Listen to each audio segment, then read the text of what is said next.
phonic sound para alam mo. Yes.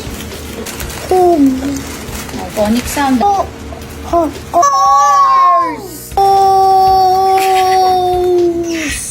R. Ulagay mo.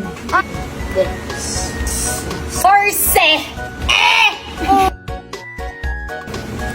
Double. Moan? Ay, di kita bibigyan ng piso. Bahala ka dyan. Oh. Oh. Hihirapan ako. Moan!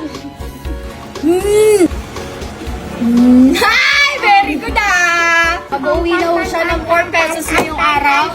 Ito. Isa, dalawa, tatlo, apat. Panda. Oh, spell panda. Oo, mukhang mauubuso ang pera ko ngayon. So, nanalo siya ng 10 pesos dahil sa spelling. So, every 1 peso is correct spelling. Okay,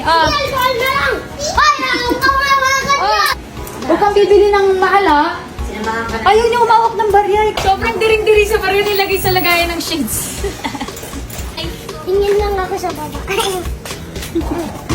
May lamok pala dito. Mamaya may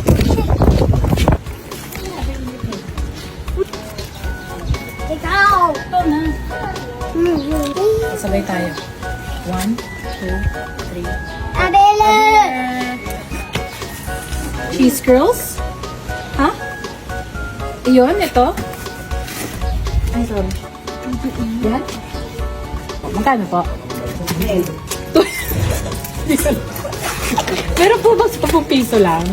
Wala po, wala po ngayon kasi sa 10 ngayon sincere. Ano yun? Ano ba? Biscuit. Cal cheese po, magkano?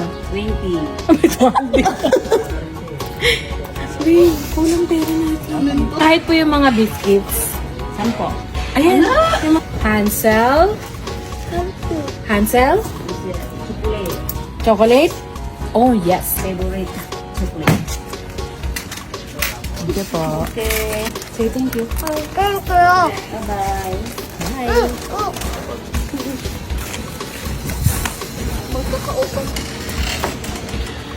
Oh, Bella, sa akin to.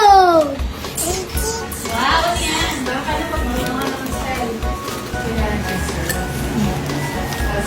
Prisma ko. Kinuha nung is... Mabi! Mabi! Nasaan yung Hansel mo? Yan ka na naman, ikaw na naglaro. Share kayo. Kami ako kayo. Mamaya pa ito kakainin mo. Bella, mamaya ko ba kakainin to? Halika, mag-spelling muna tayo.